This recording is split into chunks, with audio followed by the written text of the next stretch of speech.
Welcome to the NaXum podcast. In the next few moments, you're going to get to meet real clients who have leveraged the NaXum technology to build their business.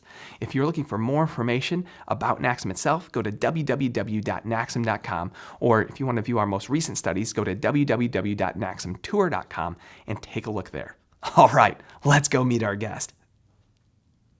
Welcome to the season 4 of the NaXum podcast. We are back with more ideas and meaningful conversations. So the discussion will be led by Umar together with our CEO, Ben Dixon. So Umar, go ahead. Thank you, Diana, and welcome to our podcast. Today, the topic is very interesting, from funnels to duplication in our industry.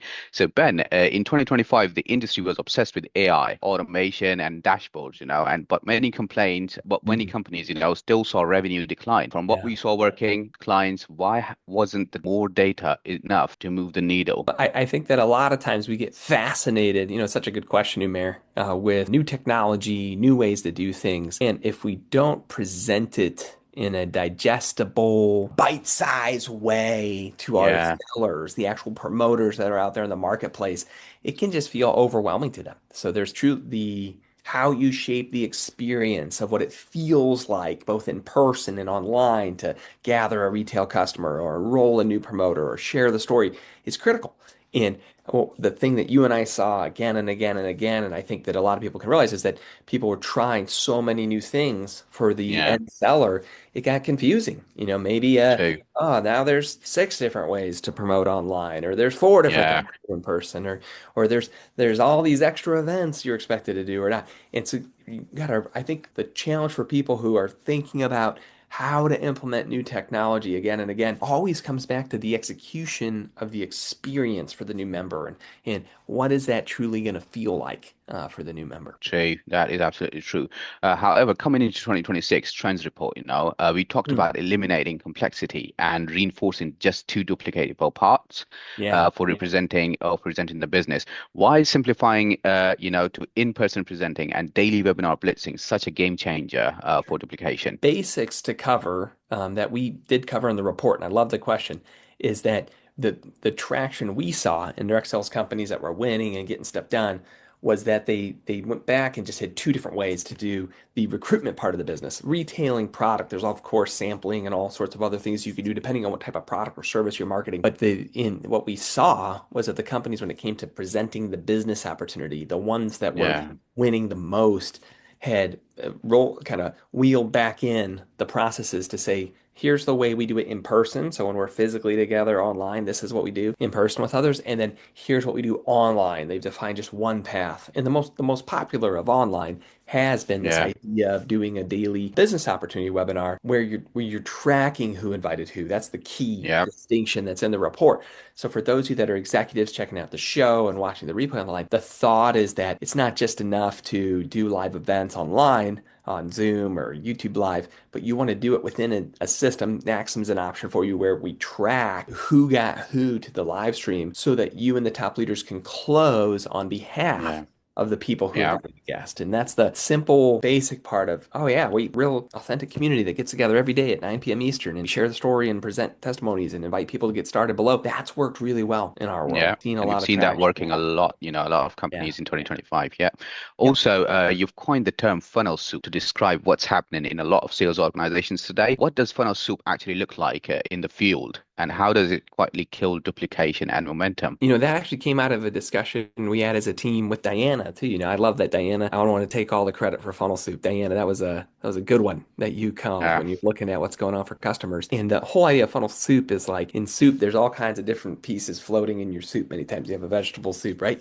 And so it's just a way to think about, have you turned your business from this sharp knife that knows what it's supposed to do, that has one job, to soup where there's a gazillion different pieces of all the different things that could be happening, right? There's in disorganization. In funnel soup is where, well, of course, you could start the conversation one of 14 ways if you want to invite somebody to be in the business. And having too many ways to do one thing is a tax on productivity. Okay, it creates additional friction on the ability for the salesperson to take action and win. And so as an executive, someone running your direct selling company, maybe you're the owner, maybe you're the director of sales, maybe you're in technology, and you're watching the podcast today, you want to be reflecting on, am I doing this in a way where I'm adding friction, where I'm creating a challenge, Yeah. or am I doing this in a way where it's much simpler? It's this concept of so the funnel soup is the opposite of Occam's razor. So Yeah. we've studied the principle of Occam's razor. Occam's razor says a system isn't perfect when it can do all things. A system Mm. is perfect when it has everything it does to get the job done and nothing more, Yeah. right? And so when we think of our business and direct sales and referral marketing and affiliate marketing and influencers and network marketing, whatever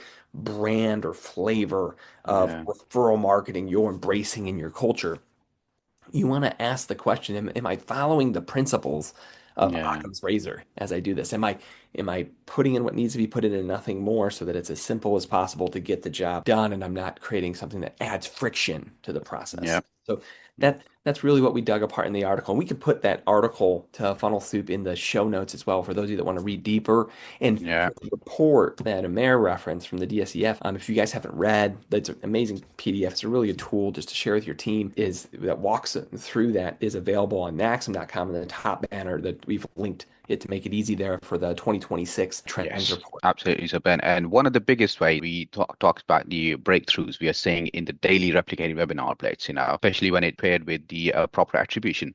So can you explain why letting leaders present and close on behalf of the field changes everything for new reps and revenue predictability? So there's something to think about in enrollment and onboarding is what does a brand new person have to do before they're comfortable inviting a friend to also become a promoter? If you think about Yeah, duplication in the simplest form to Mayor's question, it's like yeah, what steps does someone naturally feel they have to do before they're comfortable inviting another friend who could also become a promoter? And for most of you, that's going through training, the kit yeah, physically arriving at their home, them opening it and trying your product or experiencing your service, and then maybe they need to go get two or three retail customers first, and yeah, and only then are they bullish enough on what you're doing to then invite somebody in their life to become a promoter as well.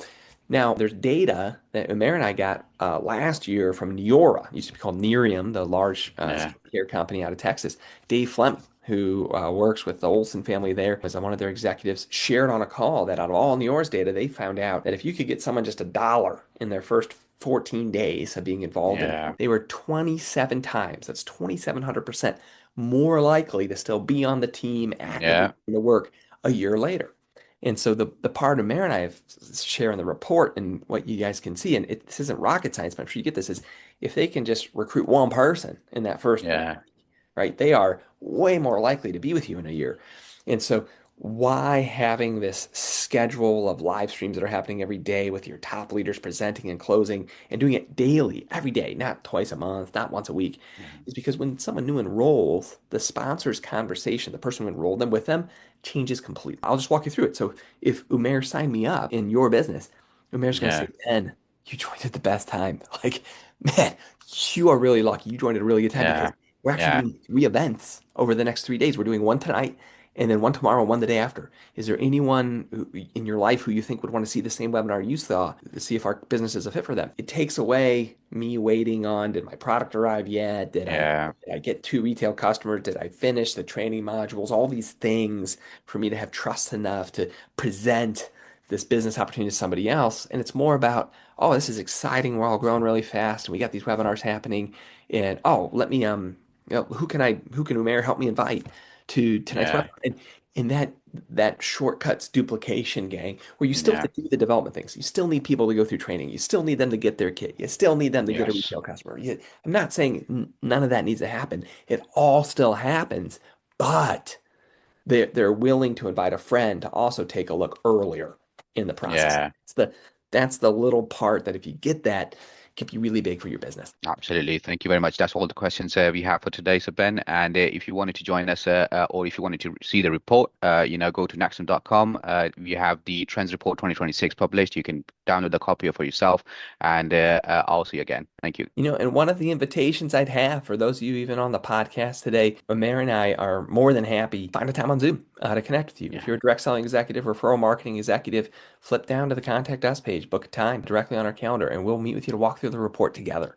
A lot of times people say, well, I'm an insurance company recruiting agents, or I'm an MLM recruiting distributors, or Yeah. I'm this Yeah. affiliate marketing company doing B2B sales. There's all these different flavors of referral marketing. Yeah. So if you'd like us to just walk through frameworks specifically for your business, for no cost, we're glad to set up a discovery call with you and do that just at NaXum.com. If you're looking for more information about NaXum itself, go to www.naxum.com, or if you want to view our most recent studies, go to www.naxumtour.com and take a look there.